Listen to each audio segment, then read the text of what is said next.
A Washington County Circuit judge is now deciding what to do with the lawsuit that challenges plans for the new Ramay Junior High School in Fayetteville. 5 News reporter Taylor Howard has what happened inside the courtroom today and why one neighbor says it's now led to her making a life-changing decision. It's so disturbing to me that I am going to move. Susan McDonald lives just across the street from where the new school is planned on College Avenue. The Fayetteville School District wants to build the school to help keep up with the growing student population. But McDonald says she's worried about how the project could change the neighborhood she calls home. All of the trees that, really held the ground and absorbed the water, the rainwater, they're gone. She's one of the several neighbors who have been speaking out against the project, raising concerns about traffic and possible flooding. Those concerns led to Thursday's hearing in Washington County Circuit Court. The case began after the Fayetteville City Council denied an appeal challenging the school's developmental plan. Shortly after that, Shelby Rogers, who also lives nearby, filed a lawsuit in Circuit Court.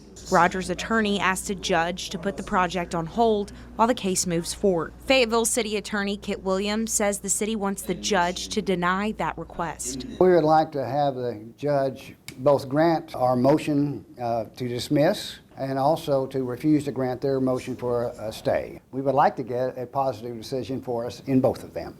The city also asked the judge to dismiss the case, saying Rogers doesn't have the legal right to bring the case. Williams also pushed back on concerns about flooding.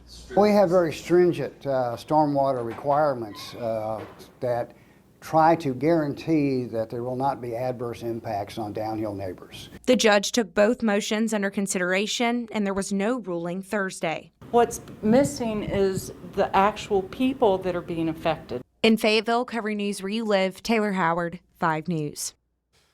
The judge has not said when he'll issue a decision, and until the construction plans for the school can continue, of course, we'll have an update when the judge issues his ruling. Fayetteville Public Schools gave the school board a tour of some of the district's construction projects today. Board members got a look at the work happening at John L. Colbert Middle School. It's currently for 5th and 6th graders, but it's being upgraded to a junior high for 7th and 8th graders. Other major construction projects going on in the Fayetteville district include the high school parking garage and the new Woodland Junior High. Developing today in Benton County Court, a father has pled guilty to murder nearly 17 years after prosecutors say he shook his 5-week-old son, leaving him with lifelong injuries that eventually led to his son's death. Zachary Campbell accepted a plea deal in court today. Under today's plea agreement, Campbell was sentenced to 19 years in prison. He had charges upgraded to capital murder after his son Carter Fowler died in 2024. Prosecutors say the death stemmed from the brain injury he suffered as an infant. Because Campbell had already been convicted years ago for battery, but once Carter died, the case became a homicide. And in Arkansas, a murder does not end, unfortunately, until the victim passes on. When we got notice that the victim passed on, we reassessed the case again. Charges were filed appropriately for a homicide. Carter's adoptive family spoke to 5 News reporter Bo Russell today after the plea. They say it brings a mixed relief and sadness after years of caring for him. You can hear more of that interview with them on our website at 5newsonline.com. New tonight, we are hearing from Washington and Madison County Prosecutor Brandon Carter as he prepares to leave the job to take a new role with the U.S. Attorney's Office. Carter was appointed to the position by the governor in November of 2024 to finish the current term. He spoke with us today about what he has learned in the past 2 years and what he has accomplished as prosecutor. I can tell you that over the 20-plus years I've been doing this, I came here at a time where I feel like, gone through the transition of small towns to a metropolitan area. And I have seen prosecutors' offices, this office here in Washington, Madison County, and the office in Benton County grow from small little offices and small little staffs to large metropolitan offices that are still growing. When Carter officially wraps up on August 4th, Charles Duell will serve the rest of his term. Lisa Park, who was elected this year, will start her term as prosecutor for Washington and Madison counties on January 1st. New tonight, the Arkansas Department of Human Services is introducing a new app they say will help families more securely manage summer EBT benefits. The program gives parents money to help feed their children through the summer.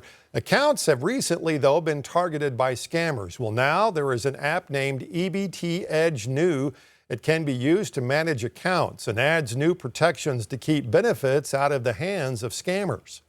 When we built this competitive procurement, we added that to get enhanced features that would help to prevent the theft, which has started happening across the country. That app allows users to view their balances, transaction details, and lock their cards when not in use. Advocates, meanwhile, for the WIC program are raising alarms that a budget proposal could result in cuts to the supplemental Women, Infants, and Children program. U.S. House, including all 4 Arkansas congressmen, recently voted to pass an agriculture bill that would cut $200 million from the program. WIC provides food, education, and health care referrals for mothers and children. The Family Network in Springdale says it is worried if the program's budget is cut by that amount, the lack of funding could put families at risk.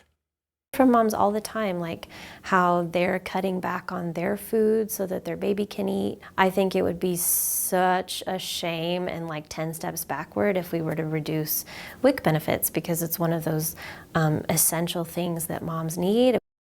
The proposal now awaits Senate approval. Arkansas 3rd District Congressman Steve Womack released a statement to 5 News about the bill, saying the funding included in the bill meets the expected needs of the WIC program. He added there are plans for adjustments before the final version is passed to ensure mothers and young children receive the help they need. University of Arkansas introducing young minds to one of the state's premier research facilities today. 30 students from Northwest Arkansas spent the day at the university's Institute for Integrative and Innovative Research. This gave local students a chance for hands-on STEM learning as well as a chance to hone their collaboration and critical thinking skills. Cox Arkansas sponsored the event, believing in the importance of giving inspiration to the next generation. Cox is all about bringing communities together and bringing integrated and innovative solutions to the table. And so that's exactly what these kids are doing here today. Innovation Lab says it hopes these events highlight the importance of education and industry partnerships. Each of the students also got free school supplies for the upcoming school year.